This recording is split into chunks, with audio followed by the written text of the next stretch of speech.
La suite du journal, une journée des municipalités au Sahel avec en toile de fond la recherche de solutions aux problèmes de sécurité que connaît cette partie du pays.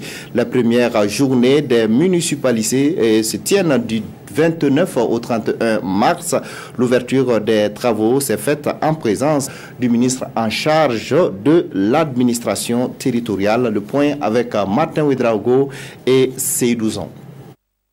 Collectivité territoriale, sécurité et développement local dans la région du Sahel, c'est sous ce thème que se tient cette première édition des journées des municipalités du Sahel.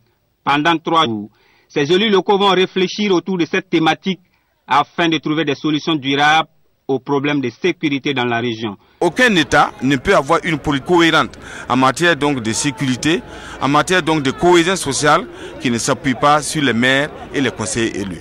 C'est pourquoi Son Excellence et l'ensemble du gouvernement, nous sommes venus pour soutenir cette belle initiative de la MBF et leur dire donc que le gouvernement est prêt à les appuyer. De nombreux programmes de développement comme le PNDS, le PADEL et le PUS sont mis en œuvre au Sahel. Mais ces décideurs locaux ne comprennent pas souvent le contenu et la portée de ces programmes. C'est pourquoi à ces journées des municipalités du Sahel, il sera également question de la contribution des collectivités territoriales dans la mise en œuvre efficace de ces programmes de développement.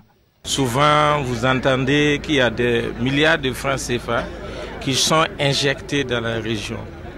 Il y a des gens qui ne comprennent pas les procédures, les enjeux. C'est dit qu'avec le coordinateur de ce projet-là, nous allons réfléchir ensemble pour mieux comprendre ces programmes, pour mieux les mettre en œuvre. Nous avons 2 pays qui font frontière avec le Burkina Faso dans cette région, c'est le Mali et le Niger. Donc la coopération transfrontalière aujourd'hui est une réalité. Vous avez vu dans la salle que les maires de ces différentes communes qui font frontière avec cette région sont présents pour partager leur expérience. Les 3 jours de travaux devront déboucher sur des recommandations. Et selon l'association des municipalités du Burkina section Sahel, ces recommandations seront transmises à qui de droit.